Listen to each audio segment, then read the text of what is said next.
جناب میرے پاس وہ الفاظ نہیں ہیں، لیکن میں یہ کہنا چاہوں گی کہ چادر اور چار دیواری کی پامالی،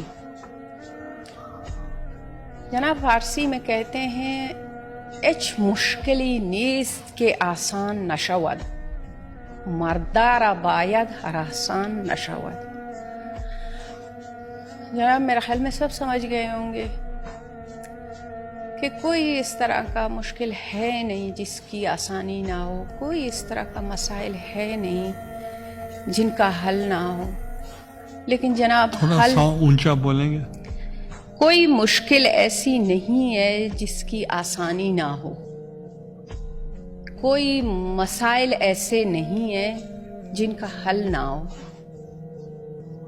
جناب والا اگر مل بیٹھ کے بات کریں، اس مسائل کی جانب جائیں جسے ہم حل کرنا چاہتے ہیں، تو میرے خیال میں بہتر ہوگا بجائے کہ چادر اور چاردیواری کی پامالی ہو۔ جناب میں خوش ہوں اس بات سے کہ میرے ایک بھائی فرزند پسر باچا خان نے، جو ایک بلوچستان کی ماں اور ایک بہن کے لیے یہاں پہ بولا، جناب میرے پاس وہ الفاظ نہیں ہے کہ میں بولوں، لیکن میں یہی کہنا چاہوں گی کہ کوئی مسئلہ ایسا نہیں ہے کہ ہم مل بیٹھ کے اس مسئلے کی جانب، حل کی جانب نہ جائیں۔ ہمارے لیڈران ہیں، پارٹی صدر ہیں، ان سے بات کریں، مسئلے حل ہو سکتے ہیں، بجائے کہ مسائل کو اور مزید بڑا اور گہرا کریں۔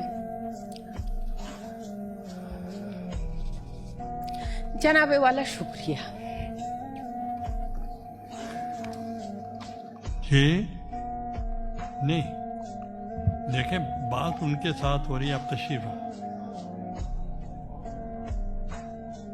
دیکھیں، آپ تشریف رکھیں، میں ان کی بات سن رہا ہوں۔ دیکھیں اس پہ یہ ہے، آنریبل سینیٹر صاحبہ، اگر آپ یہاں بات زیادہ نہیں کر سکے تو you can meet me in my office. ایک بیٹی اور ایک بہن، بلوچستان کی بھی اور پاکستان کی بھی، سر وہ آپ سے مخاطب تھی۔ آپ کو معلوم ہے، آپ کو یاد ہوگا کہ سردار اختر مینگل جو ہے وہ ریزائن کر کے اس اسمبلی پہ عدم اعتماد کر کے جا چکے ہیں۔ ان کی پارٹی کے 2 سینیٹرز ہیں سر۔ 2 سینیٹرز کو اگر اس طرح سے کنٹرول کرنا ہے جس طرح سے اس بہن کو، اس بچی کو کنٹرول کیا جا رہا ہے سر، تو معاملہ سیدھا نہیں ہوگا۔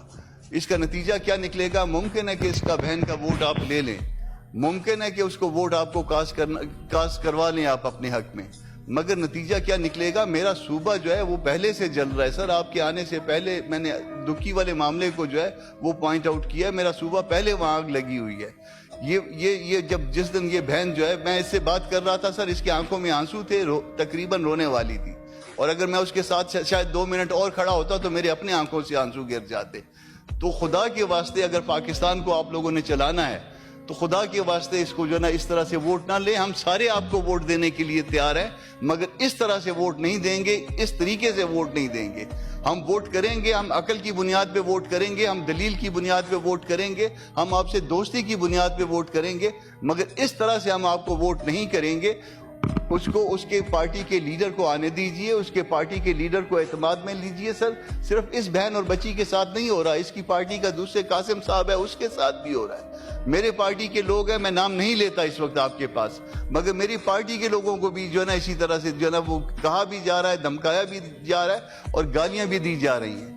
سر اگر آپ کے کسی سینیٹر کو، آپ کے کسی ایم این اے کو یہاں پہ گالیاں دے کے اور کہا جائے کہ آپ نے ووٹ جو ہے فلاں کو دینا ہے، فلاں معاملے میں ووٹ دینا اور فلاں معاملے میں ووٹ نہیں دینا، تو پھر یہ بڑی نقصان دہ بات ہو جائے گی۔ یہ بات ہمارے دل میں، ممکن ہے آپ آج ہم سے ووٹ لے لیں اس پہ، مگر یہ بات جو ہے نا دل میں کیل کی طرح پیوست ہو جائے گی۔ پھر اس کیل کو آپ نکال نہیں سکیں گے۔ اس کیل کو آپ جب نکالیں گے تو وہ گوشت جو ہے وہ پھٹے گا، اس کے ٹکڑے ٹکڑے ہوں گے۔ اس کے نتیجے میں جو ہے وہ پھر معاملات ایسے ہوں گے جو آپ سے سنبھالے نہیں جائیں گے.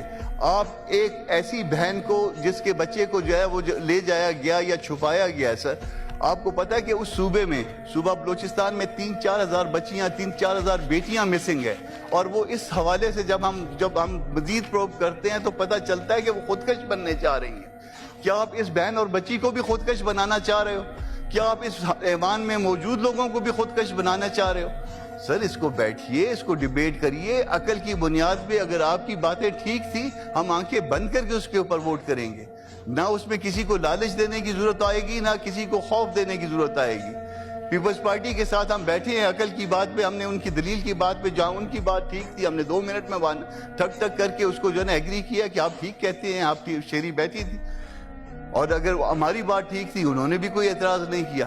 مگر سر اس طریقے کے ساتھ اس سینیٹروں کو, ایم این ایز کو گالیاں, دھمکیاں, ان کے بچے, ان کو خود اگر اس طرح سے لے کے جانا ہے تو پھر جب اختر مینگل نے اگر ریزائن کیا, کل نسیمہ ریزائن کر دے گی, اور بھی ہم میں سے 5-7 لوگ ریزائن کر جائیں گے.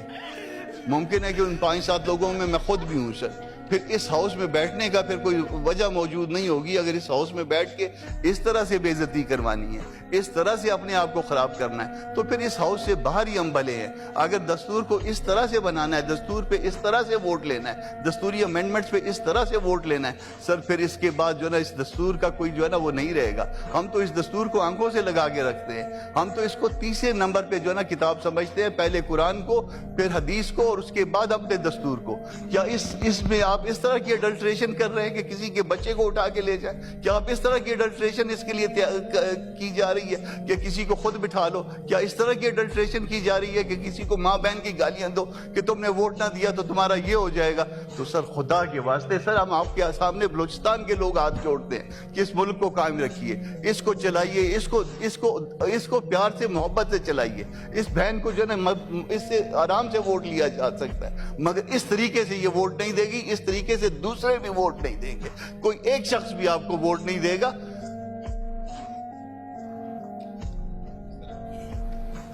جی کامران صاحب. تو سر بس یہ اب ہاتھ جوڑنے رہ گئے ہیں. ہم سارے جو ہے نا مل کے, سارے بلوچستان والے ہاتھ جوڑتے ہیں کہ خدا کے واسطے اس ملک پہ رحم کریں.